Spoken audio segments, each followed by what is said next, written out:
inside. Murphy shooting, save a rebound on the view.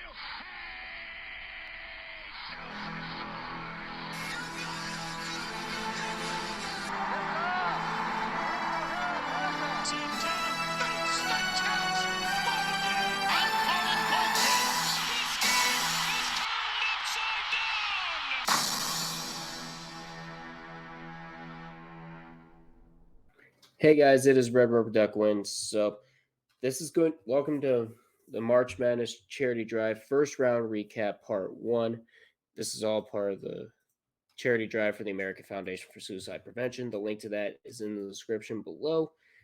And without further ado, let's not waste any more time. Let's go right down to the first games of the actual round of 64. Let's start off with the South region, and that's the 8-9 matchup. Maryland Terrapins beat the West Virginia Mountaineers 67-65.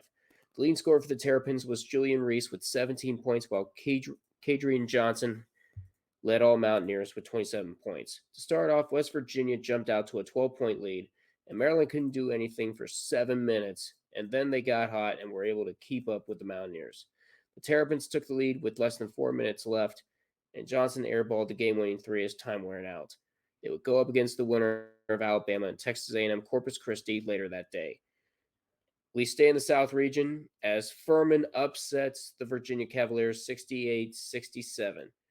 Jalen Slauson was leading scorer for the Paladins, scoring 19 points, and the Cavaliers' leading scorer was Caden Shedrick with 15 points.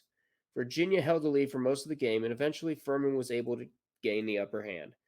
The Cavaliers took the lead late in the game, but free throws from Garrett Hine put the Paladins in position, and Kai Clark, while double teamed, chucks a Hail Mary pass intercepted by Hine, and JP Pegues hit the game-winning three, and Furman would take on the winner of San Diego State and Charleston. Let's stay in the South region as Missouri beat Utah State 76-65. This was your 7-10 matchup. Demoy Hodge was the leading scorer for the Tigers, scoring 23 points, and Taylor Funk led all Aggies with 16 points. Missouri held the lead nearly the whole game, but Utah State was able to hang in there. A trouble point for the Aggies was three-point shooting, scoring 4 for 24, or 16.7%.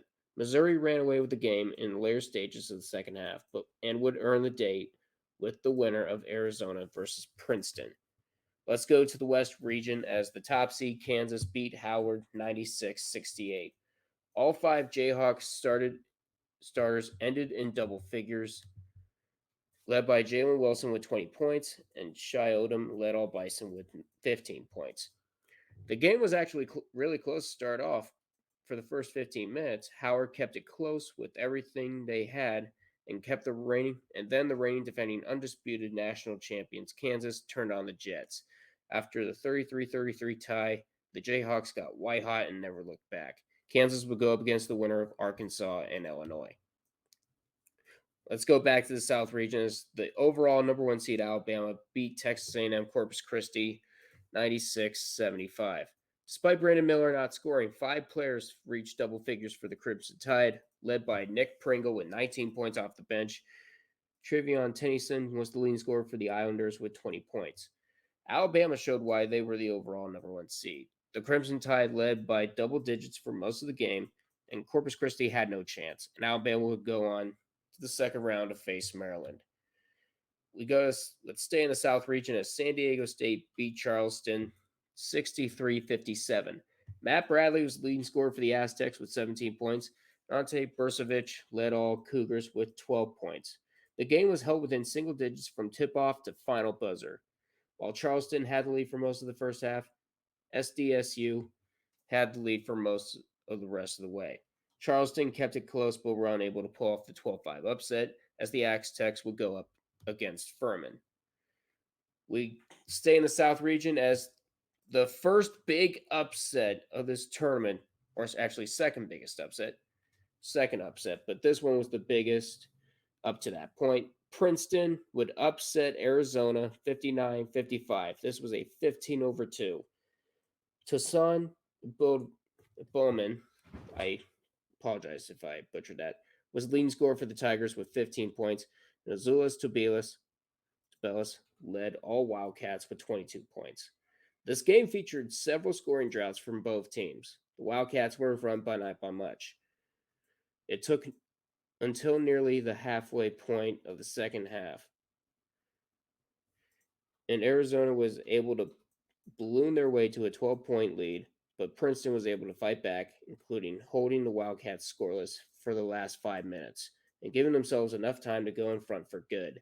The Princeton Tigers would take on the Missouri Tigers in the next round. Let's go back to the West region as Arkansas beat Illinois 73-63.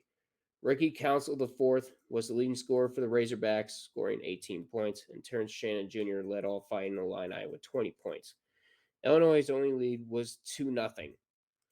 Arkansas led ever since, breaking the only tie in this game. 17 Illini turnovers compared to 11 for the Hawks was one big factor in this game. Arkansas would get a date with the reigning defending undisputed national champions, Kansas. Let's go to the Midwest region, which saw Auburn beat Iowa 83-75. 6 Tigers ended in double figures, led by Jonai Brown with 19 points, and the Hawkeyes had half the amount of players hit double figures, despite Peyton Sanford scoring 21 off the bench. The game was close in the first half, then Auburn began to run away with it. Iowa tried their hardest to come back, but it proved to be too much, as Auburn would go on to take on the winner of Houston and Northern Kentucky. Let's go to the East region as Duke beat Oral Roberts 74-51. Jeremy Roach was the leading scorer for the Blue Devils with 23 points, and Max Adams led all Golden Eagles with 12 points. Oral Roberts barely made it out of the starting blocks. They didn't get a basket for the first 8 minutes of the game. By then, Duke was up by double digits, and it would remain the way the whole game. The Blue Devils would take on the winner of Tennessee and Louisiana. Let's go to the Midwest region as Texas would beat Colgate 81-61. So Jabari Rice was the leading scorer for Texas, scoring 23 points off the Longhorns bench, and Keegan Records and Ryan Moffitt led all Raiders with 13 points each. The first 8 minutes were relatively close, and then the Longhorns went off from beyond the three-point arc. Texas could not be stopped from that point on, and the Longhorns would take on the winner of Texas A&M and Penn State.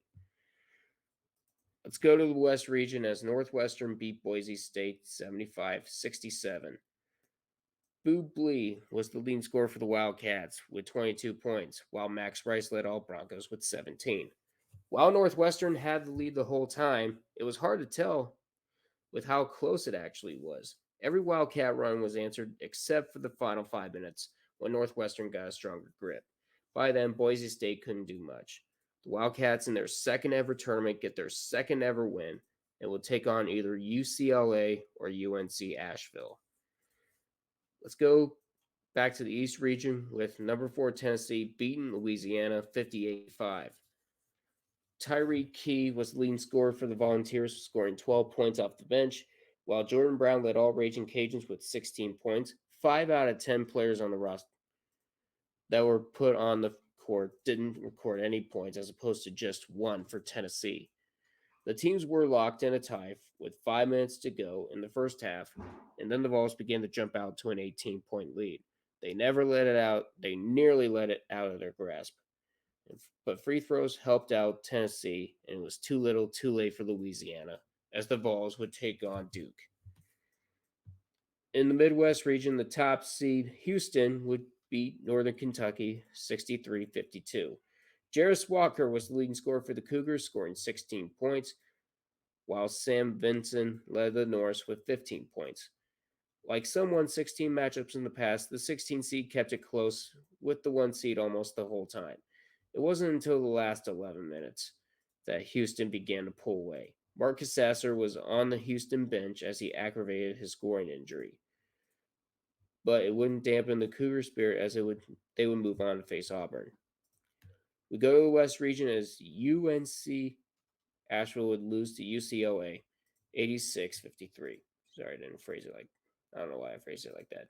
Jamie Jekwa, Jacques Jr., and Amari Brett Bailey tied for leading scorer for the Bruins with 17 points each, and Drew Pember led the Bulldogs with 13 points. UNC Asheville started with 3.5 minutes without a bucket, In that time, UCLA got hot and never got a challenge from the Bulldogs. That's all that needs to be said. UCLA would take on Northwestern. And finally, we had the Midwest Region's 7-10 matchup, and it saw Penn State beating Texas A&M 76-59. Andrew Funk led all Nittany Lions with 27 points, and the leading scorer for the Aggies was Dexter Dennis with 19 points. The game was close for most of the first half, and multiple scoring droughts from Texas A&M would give Penn State the opportunity to run away with the game, and they did. The Nittany Lions were red hot from beyond the arc, shooting 13 of 22, or 59.1%. There's not much else to talk here. Penn State would take on Texas. So that is going to do it for part one of the first round recap. I know at the time of this recording, it is National Championship Day. I'm going to try to do a post. I'm going to be doing these recaps as more of a post-mortem, as I mentioned earlier before the selection show. Please bear with me here. I'm trying to get this done along with some schoolwork.